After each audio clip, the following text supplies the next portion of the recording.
Live from ABC 7, this is News at 7. Until you walk through and see it, you don't understand. Tonight, it's gotten emotional for some people praying to get a COVID-19 vaccine in Southwest Florida. Well, Lee County plans to vaccinate more than 10,000 people this week.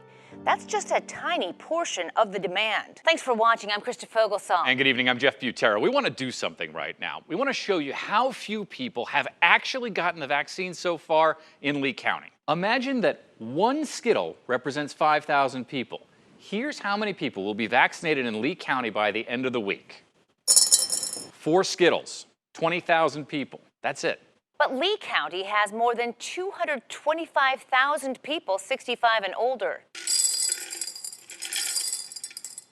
And if you add the rest of Lee County's population, you can see we have a long way to go. It's a lot of Skittles left. So, in your big story tonight at 7 on ABC 7, Jessica Babb is getting you more on how the county is trying to speed that process up. Right now, there's no clear timeline on when everyone will be able to be vaccinated. It all depends on how many doses the county gets. But at this rate, it could take months, even more than a year. But until you walk through, I'm sorry, until you walk through and see it, you don't understand. A stark reality. It's very real.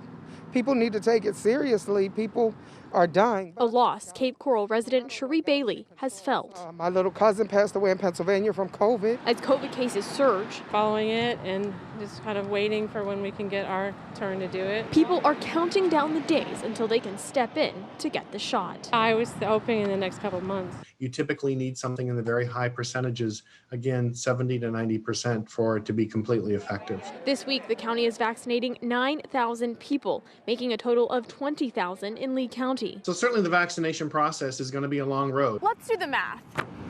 With more than 770,000 people in Lee County, if every week were like this week and 9,000 people were vaccinated, it would take more than 85 weeks to vaccinate everyone, putting us in September of 2022.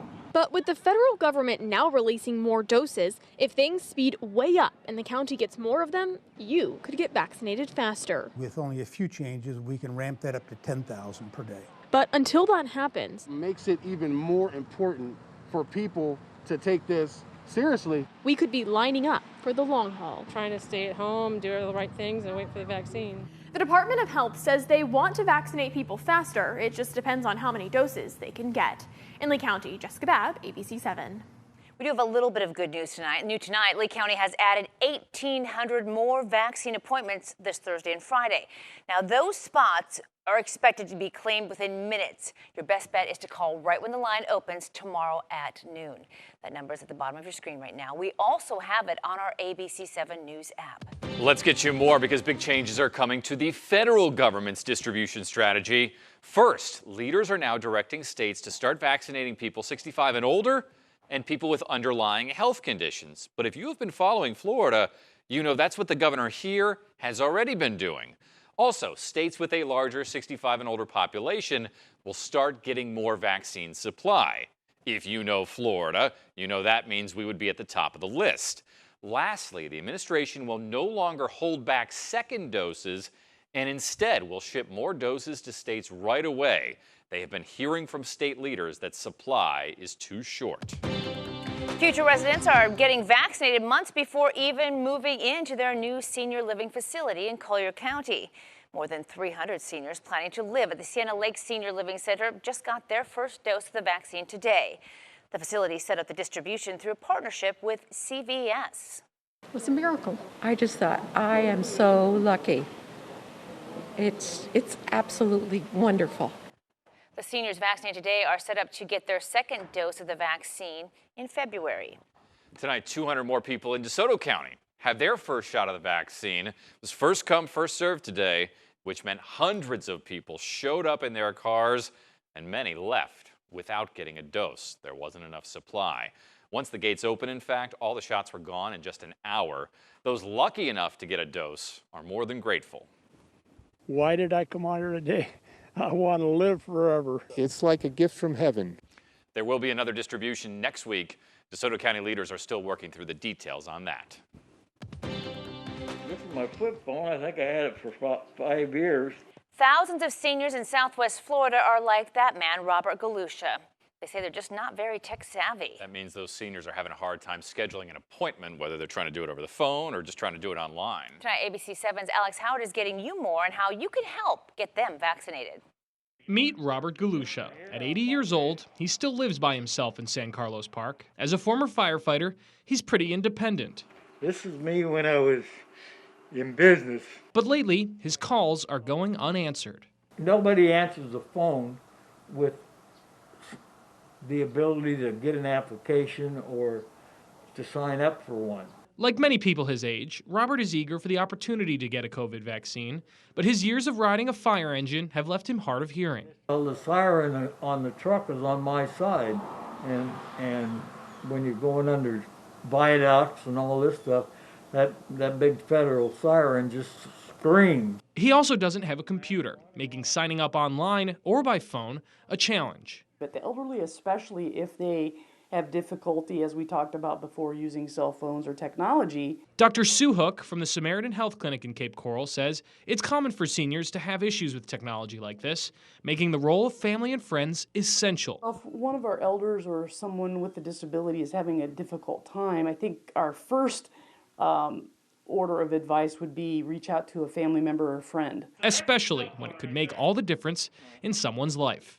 I just don't think I'm ready for the box yet. You know, I still enjoy life, you know.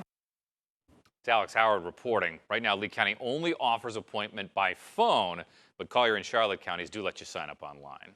New tonight, Florida has surpassed 1.5 million cases since the start of the pandemic. The state reported close to 15,000 new cases today.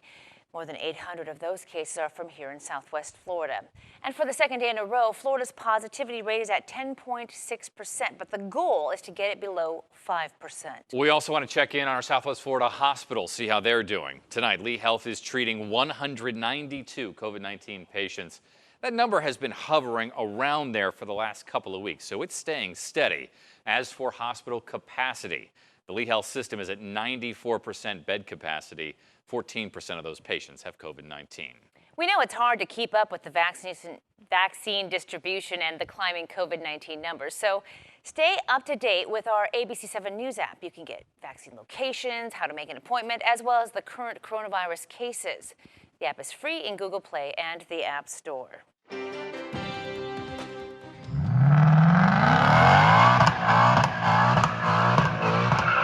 These people aren't really going anywhere.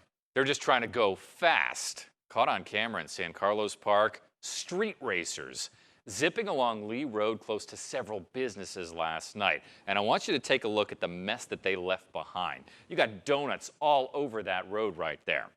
Well, the Lee County Sheriff's Office says they didn't get any calls about the racing last night. Neighbors tell us, yeah, they're worried about their safety.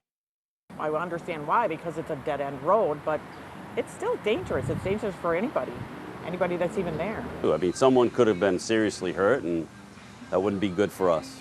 Neighbors are hoping the Sheriff's Office will start cracking down on those reckless drivers. Tonight, the FBI is warning of plans for armed protests at all 50 state capitals. The FBI says there are threats of storming government buildings and courthouses if President Trump is removed from the office before inauguration next week. FDLE and Capitol Police are prepared for violent protests happening in Tallahassee starting on Sunday. State senators met on Monday to discuss how to keep our state capitals safe. We're just looking at anybody that wants to do harm, and that's where the briefing was designed to have a safe blanket of security. Now, the U.S. Attorney for Northern Florida says plans are in place to keep the peace. Watch. We are in a 24/7 command center posture, and I'm a great believer in transparency and accountability. And if you want the public to trust assurances that we believe that we have the situation in control here. Lawmakers are not going to be at the Capitol this weekend or next week. Staff is being told work from home. This has been pretty overwhelming. The smell overwhelming. The red tide stink is out of control in Collier County. But next at 7, well, you may have to get rid of the smell yourself. Plus. So it might be a good idea to have this in your back pocket as extra protection. Your remote lifestyle could be making you more vulnerable to scammers. what you can do to protect your identity and, of course, your money. And we are looking out for some clouds and drizzle as we head through the evening. It is going to be fairly mild, 64 at 8 p.m., 64 at 9 p.m., and 63 at 10 p.m. But it's going to be mostly cloudy, and we're also tracking a little bit of rain out in the Gulf. I'll have your most accurate forecast and let you know when we may get rid of these clouds and see a little more sun.